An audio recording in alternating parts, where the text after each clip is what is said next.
cargo a la petición hecha, vamos a plantear rápidamente los temas. Esta exposición de explotación laboral, sexual y esclavitud en tráfico de migrantes no va a tratarse un tema dogmático, sustantivo. Ayer ya hemos tenido con la brillante exposición del doctor Pontino estos alcances. El enfoque va a ser distinto, pero no sin antes quiero señalar que hay pues una clara diferencia entre el tráfico de migrantes y la trata de personas. Son dos ritos autónomos distintos, pero conexos. La diferencia es pues, que en el tráfico de migrantes hay consentimiento de la persona de someterse a una zona de alto riesgo, a un escenario de alto riesgo para poder ir de un país a otro a través de, digamos, de forma oculta, con ciertos sacrificios, riesgos, etc., ¿no? En cambio, en la trata, pues, no hay consentimiento, hay coacción de la libertad, privación de su libertad, amenaza, violencia, como todos sabemos. En el tráfico de migrantes, este termina cuando, pues, la víctima, en todo caso, llega a la locación deseada y ahí acaba. Pero si eso luego se convierte en un sometimiento de explotación, pues entonces ya se convierte en trata. Además, la transnacionalización, que también es una de las características que se mencionó ayer, es aplicable al tráfico de migrantes y también a la trata, pero también con el añadido de que también hay trata interna. Pero vamos a lo que nos ocupa. Quiero centrarme básicamente en el tema de la trata. ¿Y qué es la trata? Bueno, todos sabemos qué es la trata. Me interesa la última parte, ¿no? Con fines de explotación, lo que incluye la explotación de la prostitución ajena, la explotación sexual, los trabajos forzados, prácticas vinculadas similares a la esclavitud, la extracción de oro, etc. Esto, estimados colegas, amigos, configura una abierta violación de los derechos humanos y a la dignidad de toda persona. Y eso es justamente la motivación de esta ponencia. Porque, en verdad, el objetivo de todos los esfuerzos que hacen los países, o pretenden hacer los países, es rescatar a las víctimas reales y a las víctimas potenciales de este complejo sistema violento, moderno de esclavitud que todos conocemos como la trata. Tenemos que liberar a la víctima de una situación de privación de libertad similar a la esclavitud, asistirla, protegerla, reinsertarla a la vida en sociedad con respeto a su dignidad, poner fin a toda situación de violencia contra ella y violencia contra sus derechos fundamentales. Eso es una plena convicción que todos los aquí presentes, de manera muy esforzada y decidida, estamos comprometidos. Y su presencia en este congreso es en ese mismo sentido. Todos los aquí presentes queremos rescatar a las víctimas de trata, ¿no es así? Pero para ello tenemos que cumplir determinadas condiciones que van más allá de teorizaciones o diagnósticos. El problema de la trata, como el tema de la problemática de los migrantes, es un problema que no debe quedar en diagnóstico ni en las estadísticas. Ya hace tiempo hay políticas de acción y lo que nos interesa sobremanera es hacer una evaluación crítica de cómo se está dando estas políticas que todos conocemos en nuestro país o en nuestros países. Y ahí justamente radica el objetivo de mi presentación. Entonces, tenemos que asegurar, cuando rescatemos a la víctima, su identificación como tal. Ese es nuestro primer deber, es víctima de trata. Una identificación plena que nos permita distinguirla de lo que son los tratantes. Tenemos, como por ejemplo, ayer se mencionó un caso por el profesor Pontino, rápidamente.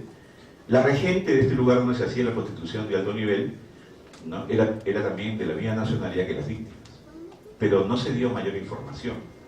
Y es que tenemos que determinar en el rescate de la víctima si las víctimas también han sido obligadas a cometer delitos.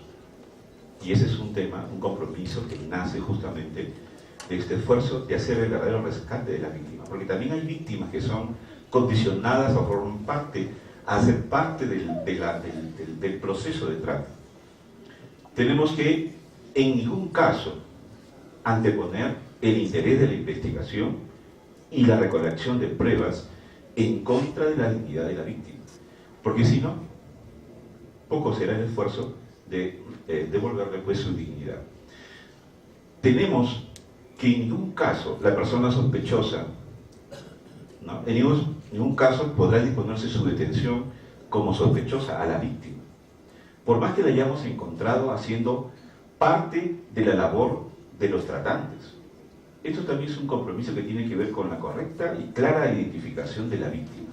La víctima también puede ser obligada, ¿no?, a regentar, puede también ser obligada a coactar la libertad, a dar alimentos a las que están recluidas, encerradas. Es decir, hay una serie de situaciones que tenemos que evaluar y que no podemos ir nosotros con moldes tradicionales para poder involucrarla como también parte de esta organización delictiva. Tenemos la obligación, el Estado tiene la obligación. Tal vez la Fiscalía sea insuficiente que asuma. El Estado es quien debe tener la obligación con determinados ministerios o instituciones en donde exista un proceso de evaluación inmediata continua del riesgo que tiene la víctima rescatada, para poder asegurar su integridad personal y psicológica y su bienestar de ella y la de sus familias. Y esto también es una deuda que tenemos que cumplir en nuestros países. No debemos estigmatizar o criminalizar a la víctima ya rescatada. Eso es algo también que tenemos que evaluar nosotros, porque si no vamos a revictimizar. No podemos cargarle a la víctima todo el peso de la obligación de probar y desmontar una organización delictiva de tratantes, cuando esto es obligación del Estado y de sus funcionarios públicos. La víctima tiene derecho a recibir asistencia médica, legal, psicológica y material, como todos aquí lo sabemos, así como también alojamiento, alimentación suficiente, higiene personal adecuados desde el primer momento. ¿Dónde van las víctimas rescatadas en nuestros países? A los albergues públicos, de donde son fácilmente extraídas por la organización delictiva, o se los tiene que llevar a albergues ocultos, privarle de su libertad. ¿Quién hace el seguimiento? ¿Quién ordena la privación de libertad de la víctima rescatada? ¿Cómo se hace su seguimiento? También no tenemos sobre esto mayor información, ¿no?, en nuestros países. En efecto, hay una práctica que se ha generado en nuestro país. Como tenemos una característica de investigación que se lo voy a explicar luego, se ha visto la Fiscalía en la obligación de llevar a las víctimas rescatadas a escenarios, a lugares que no son públicos, que son albergues o casas donde las tienen encerradas, alejadas de su familia, porque se corre el riesgo de que la familia también pueda rescatar a la víctima y devolverla a las garras de la red de tratantes, o encerrada y alejada de todo. Porque lamentablemente en nuestro tipo de investigación que tenemos, la víctima es la principal fuente de prueba, y ahí es algo sobre lo cual tenemos que trabajar. Las Naciones Unidas tiene un manual de lucha contra la trata de personas y establece 10 políticas que están aquí. Estas 10 políticas, y se lo leo rapidito, tener en cuenta la legislación internacional, lo tenemos en cuenta porque nos obliga a modificar nuestra legislación sustantiva, procesal, administrativa, para poder hacer más eficientes, ¿no? Nos obliga a modificar nuestra jurisprudencia en torno a lineamientos que garanticen la protección de las víctimas de trata. Evaluar el problema de la trata de personas tal como se presenta en un contexto específico y desarrollar estrategias. Eso también lo venimos haciendo, ¿no? Llevar adelante la reforma legislativa necesaria, punto, destacado para poder justamente comprender al final la naturaleza de mi presentación de hoy.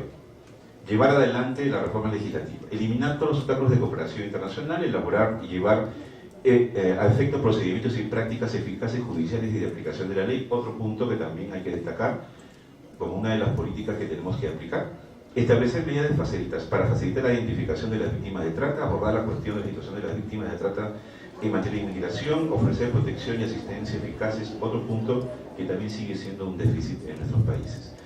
Realizar una labor de educación pública, es una política social pública de los estados y también de todos nosotros aquí presentes. Establecer mecanismos de vigilancia y evaluación necesarios para medir los progresos realizados. ¿Cuántos diagnósticos hemos hecho a lo largo de estos tiempos? ¿Cuántos estos diagnósticos han permitido elaborar políticas reales, eficaces? ¿Cómo va marchando nuestras políticas criminales nacionales de prevención y sanción de la trata de personas. Miren, gracias a una colega magistrada de Cusco, pude tener acceso a una información estadística de Cusco sobre trata. Desde el año 2010, en que se pone en vigencia el Código Procesal Penal acá en la ciudad de Cusco, se habrían reportado un total de 200 casos denunciados en la Fiscalía por trata. De estos 200 casos, que configuran el 100%, solamente a la fecha se han condenado a 4. No hay ningún absuelto, 5 sobreseídos y 5 están en trámites, la mayoría con sobreseimiento en trámite. Pero esta cifra es engañosa porque en verdad lo que nosotros debemos preocuparnos es por dos cifras que no aparecen en esta lámina. Primero, ¿qué pasa con el 85.5% de casos denunciados que la Fiscalía no judicializó? Y segundo, la cifra oscura, es decir, casos que nunca llegaron a ser denunciados, que es la cifra oscura que existe en este tipo de delitos. ¿Qué pasó? De esta estadística también resulta relevante cómo hemos venido tratando a la víctima. La víctima de trata. Una víctima donde la víctima se convierte en la principal fuente de prueba y donde cargamos todo el peso probatorio. Tenemos que exponerla, ocultarla, encerrarla, hasta que dura y pase el riesgo de la investigación. ¿Cuántos meses? No tenemos un seguimiento al respecto. Es decir, estuvo encerrada por los tratantes y ahora, o sea, en esta práctica que hoy tenemos de investigación reactiva, donde la víctima se convierte en la principal fuente de prueba para probar el delito de trata, pues tenemos que encerrarla, ¿no?, por un tiempo, ¿no?, para llevarla luego, protegerla de la reacción de los tratantes y proteger la única fuente de prueba que se cuenta. Miren, en estos 29 casos judicializados, todas son víctimas mujeres. 43 víctimas son menores de edad, menores de 18 años, y una víctima mayor de edad. Y las penas impuestas a los 4 únicos casos de condena van de 3 años hasta 15. Y lo más relevante, que es justamente lo que vamos a tratar luego de mi presentación, en el panel que viene, el problema de que no tenemos nosotros una idea clara de lo que significa la reparación integral de las víctimas. En el estándar que la legislación supranacional, la jurisdicción interamericana ya lo ha señalado. Miren ustedes, reparaciones civiles de la víctima rescatada de 500 soles, que más o menos en dólares serán un poco, casi 150 dólares, ¿no?, hasta 4.000 soles, que es un poco más de 1.200 o 1.250 dólares aproximadamente, pero no hay asistencia, no hay seguimiento, o sea, no sabemos qué pasó con la víctima, ¿no? Es decir, no hay los otros estándares de reparación integral de la víctima que se exige por la jurisdicción, por la jurisprudencia de la Corte Interamericana. No tenemos, y esto es sin duda para nosotros es una grave preocupación, más aún cuando las estadísticas de nuestro país nos dicen que los casos de trata, los denuncias están creciendo, como ustedes verán en esa lámina o en esta lámina, ¿no? Entonces, ¿qué es lo que está pasando? Consideramos, a partir de toda esta problemática, que lo central está en que nuestros países han centrado básicamente en la investigación y persecución de los delitos de trata, ¿no?, a través de una investigación tradicionalista, reactiva, donde la víctima se convierte en la principal fuente de prueba. Pero esta problemática ya ha sido abordada en el año 2002 y hay una declaración que ustedes ven ahí, la de Bruselas, que nos pone a nosotros, ¿no?, una tarea por hacer en nuestros países. Dice, se requiere desarrollar y depurar las técnicas de investigación proactiva basadas en información de inteligencia diseñadas para identificar, investigar y enjuiciar a los traficantes de manera exitosa sin tener que depender del testimonio de la víctima. Esa es la tarea. Y en efecto, nosotros tenemos, bueno, sí, hay 3 tipos de investigación sobre los delitos de criminalidad organizada y de trata particularmente. La reactiva, la proactiva y la investigación de esa articulación, que son casos de urgencia, de extrema urgencia, donde no se puede hacer labor de inteligencia y se va directamente a hacer las intervenciones, ¿no?, en casos de flagrancia. Pero la investigación reactiva, en base a las víctimas, con muchas limitaciones, la investigación proactiva, originada por información confidencial, como veremos, y miren ustedes, ¿qué es lo que está pasando en nuestros países? Y por eso esto, ¿a qué nos obliga a nosotros? A hacer un análisis, una crítica constructiva, para poder luego hacer las propuestas concretas. Mira, observa nuestras prácticas para poder reevaluarlas, para que no caigan en un mecanismo burocrático, sino que se conviertan en esencia en prácticas que permitan justamente alcanzar estos fines que todos queremos, de rescatar a las víctimas, de desmontar las organizaciones delictivas y poder reinsertar a la víctima a la sociedad, protegerla psicológicamente, ¿no? Y también darle, pues, devolverle su condición de persona humana para que pueda desarrollar con normalidad su proyecto de vida y eliminar todos estos tipos de organizaciones delictivas que ponen en peligro a muchas personas y que es sin duda uno de las lacras modernas en la actualidad. De poco sirve modificar nuestro código penal, nuestras leyes, incrementar las penas, si que no somos eficaces, ¿no? Son más de 200 denuncias, ¿no?, reportadas en la Fiscalía, acá en Cusco, y otros tantos casos de trata, ¿no?, de que nunca llegan al sistema. Así, ese es nuestro reto. Pero para eso tenemos que ser eficaces. Pero no lo podemos hacer manteniendo este tipo de investigación reactiva, porque convierte a la víctima, la exponemos a la víctima terriblemente, la revictimizamos, la encerramos. Es decir, cambiamos de su centro de reclusión. Claro, ya no hay explotación sexual, pero lo tenemos encerrada en este tipo de casas, ¿no?, que están ocultas, alejado de su y listas para llevarlos al proceso, ¿no?, con determinados mecanismos de resocialización, y ahí se da otro fenómeno donde la víctima justamente queda totalmente desarraigada y protegida, ¿no? La víctima está presta a cambiar de versión, de modificar su declaración, ¿no?, porque quiere librarse de la presión, ¿no?, pública que esto representa, las investigaciones reactivas. Y si es que cambia la víctima de criterio, de versión, entonces la Fiscalía se quedó sin nada. De nada sirvió en verdad rescatar o detener a las víctimas. Sin duda hay acá una afectación grave a los derechos fundamentales que tenemos que dar una respuesta efectiva. Hay una experiencia en la legislación comparada de investigación proactiva, que es el sistema Reflex en Reino Unido.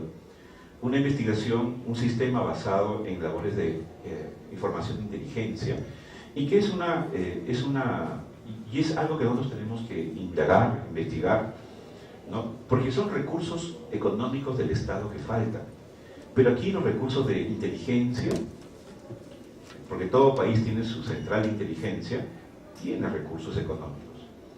Y como ya en América Latina ya no estamos con los problemas limítrofes o de estrategias geopolíticas, sino más bien estamos casi integrándonos todos, ¿no?, a través de la economía, a través de los congresos, etc., pues ya no hay esa necesidad de agotar recursos económicos para otros fines, sino hay que utilizar ya la capacidad instalada organizativa de los servicios de inteligencia, que tienen recursos, sistemas de comunicación muy importantes, sofisticados, ponerlos al servicio de la protección de los derechos fundamentales. Entonces, y esta experiencia de Reflex se viene extendiendo en América Latina, y una característica de esta investigación proactiva, y lo dice el sistema Reflex, ¿no?, persigue a grupos delictivos, y nosotros, con investigaciones reactivas, perseguimos a individuos, ¿no? Perseguimos a individuos, lo capturamos y lo condenamos. Estos 4 procesos de condena en Cusco han condenado, pero no han desmontado la organización. El condenado es un eslabón, es un operativo. Entonces lo hemos condenado, pero la organización ha puesto en su lugar a otro operativo, se sigue, ¿no?, han cambiado de lugar, ¿no?, de locación, y siguen operando. En Cusco hay mucha trama. Entonces, estimados, tarea. Hay que acondicionar nuestros procesos de investigación, hay que revisar nuestros códigos de procedimiento, nuestros códigos procesales, nuestros modelos acusatorios, porque lo que hemos nosotros advertido es que nuestros modelos acusatorios, en particular el modelo acusatorio peruano, está estructurado bajo la concepción de una investigación reactiva. Y la investigación reactiva está diseñada para investigar delitos individuales, no está para investigar delitos, investigar mercados delictivos y al delito como proceso, como la trata. Entonces, tenemos que modificar nuestras prácticas de investigación e incorporar, como dice o como señala la Declaración de Bruselas, mecanismos modernos de investigación que nos permitan obtener evidencia, desmontar la organización sin tener que depender de la declaración de las víctimas. Entonces, eso va a ser muy importante porque una vez que logremos esto, vamos a rescatar verdaderamente la víctima. Luego nos falta complementarlo con políticas de asistencia, ¿no?, y de reinserción de la víctima, y esta política de seguimiento de las víctimas que también nos falta.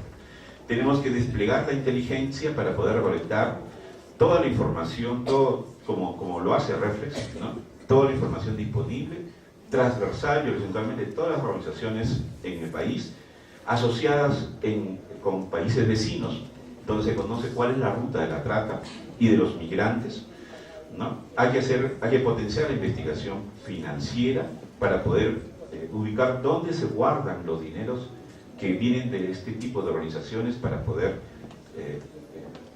quitarles aquello que justamente es el motor de este tipo de delitos, que es el lucro, ¿no? Hay que hacer una variedad de técnicas de vigilancia e intercambio de información, inteligencia binacional y cooperación judicial fiscal. Entonces, nosotros hemos advertido, por ejemplo, en mi país tenemos servicios de inteligencia. Y en la última modificación que ha ocurrido este año, el decreto legislativo 1141, modificado por la ley 30.535, al servicio de inteligencia, como vuelvo a decir, ya no hay tanto apremio de que los servicios de inteligencia hagan labor de inteligencia internacional, porque no hay conflictos internacionales, tampoco conflictos internos de guerra o de terrorismo interno. Entonces, esta modificación es muy relevante porque a los fines que ha tenido antes la investigación o estos servicios de inteligencia, se ha modificado y se ha agregado, ¿no?, que hay que proveer inteligencia estratégica al presidente de la República y al Consejo de Ministros para la formulación y ejecución de las acciones políticas con el objeto de garantizar la vigencia de los derechos humanos. Lo subrayado es lo que se ha modificado. Entonces, ya está. Es decir, que los servicios de inteligencia, sus recursos, su capacidad operativa, su logística, se deben poner al servicio de la protección de los derechos humanos. Lo dice la ley, lo dice la Constitución y también lo dicen los instrumentos internacionales. Entonces, ¿qué nos falta? Pues lo que nos falta es asociar esta labor de inteligencia y estos nuevos fines de los servicios de inteligencia vinculados a la protección de los derechos humanos y hacer una pequeña modificación, que la labor de inteligencia, esta información de inteligencia sobre la protección de los derechos humanos, entonces debe ser comunicada al Ministerio Público, debe ser comunicada a los fiscales a cargo de los delitos de criminalidad organizada, debe ser comunicada, ¿no?, a los fiscales encargados especializados de la trata de personas. Esta información confidencial es el sustento de lo que significa la investigación proactiva. Es a través de esta información confidencial es que el fiscal luego diseña la estrategia de investigar con un equipo especializado, como lo hacen ahora para la criminalidad organizada de delitos violentos. Se puede contar con información acerca de las rutas, acerca de este número tan elevado, el 85% de denuncias hechas en la fiscalía pero que no se han judicializado, y hay que hacer un seguimiento. Entonces, nosotros nos hemos convertido en un sistema, como dice el maestro Winger, donde los casos lo hemos convertido en trámite, donde el drama humano lo hemos convertido en trámite, y decimos, bueno, ya está archivada la denuncia, ya está resuelto por el sistema el conflicto, cuando en verdad lo que debemos hacer nosotros en todos los casos que tengamos es procurar dar solución al conflicto. Si los requisitos legales no nos permiten judicializar el caso, aún no podemos decir, ya hemos resuelto con un simple archivo de la denuncia, ¿no?, el caso, ¿no? Hay que seguir investigando.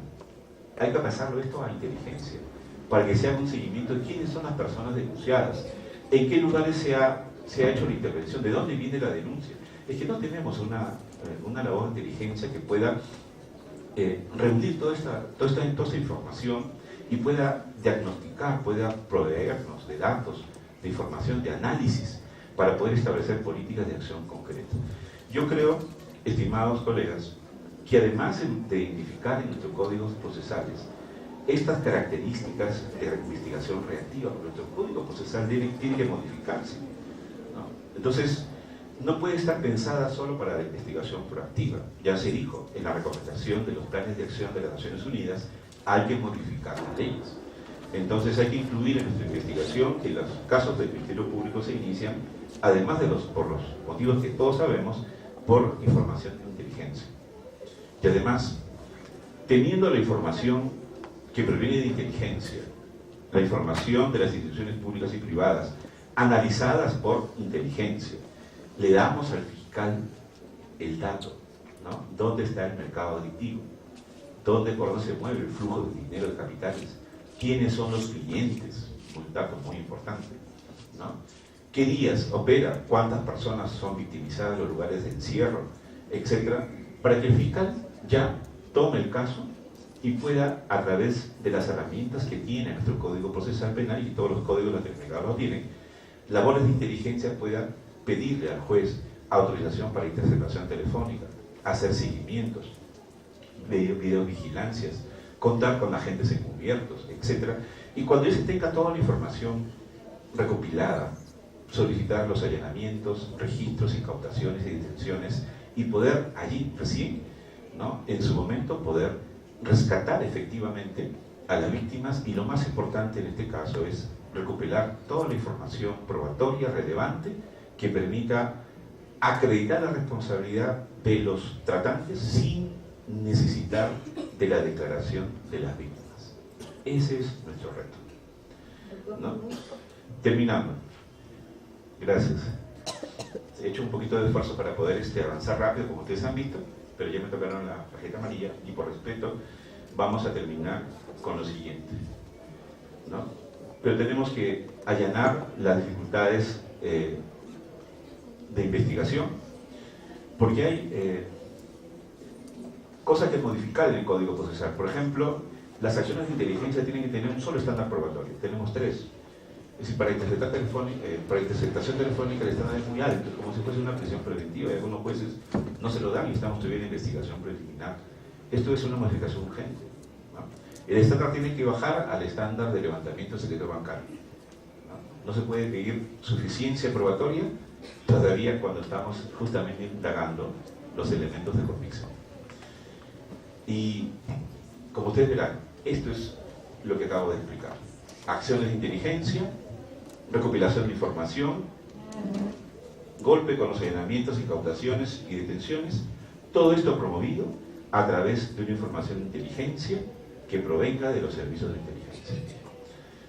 Rescatamos a las víctimas y la principal preocupación del Estado ya no va a ser cuidar a las víctimas como lo hacen ahora a costa de su libertad, encerrándola, sino que ahí debe surgir toda una política de rescatar a la víctima y procurar reinsertarla, ¿no?, a la sociedad, hacer un seguimiento. Y ya no la comprometemos con el proceso porque ya contamos con los elementos de convicción necesarios. Ahora sí toca el momento, ¿no?, de preocuparnos en serio por la víctima. Muchas gracias al doctor Víctor Burgos Mariños con la exposición que nos ha brindado. Grandes aplausos para el doctor. El magistrado entonces nos ha referido, nos ha hecho reflexiones importantes sobre la trata de personas y migrantes. Lo importante es que nos ha visibilizado el problema de la víctima y cómo esta víctima está siendo sujeta de la victimización secundaria que suele acarrear en el sistema de justicia desde el inicio de la investigación. Y este es un reto que nos ha puesto en el tapete para que desde las investigaciones puedan no utilizar estos mecanismos de mayor investigación, en la que no tenga que participar la víctima y en la que no tengamos que depender de la víctima. Eso es lo más importante, a fin de que ella en el posterior no pueda retractarse o todos los problemas que solemos tener en los procesos judiciales. Entonces, tengamos muy en cuenta estas reflexiones y vamos a pasar al segundo. En realidad es la primera exposición de esta mañana, porque ya hemos complementado con la del día de ayer. En este caso nos toca presentar la exposición de la doctora Elvia Barrios Alvarado, magistrada suprema de Perú, presidenta de la Comisión de Justicia de Género del Poder Judicial. Ella nos va a referir, nos va a exponer el tema síndrome de la víctima.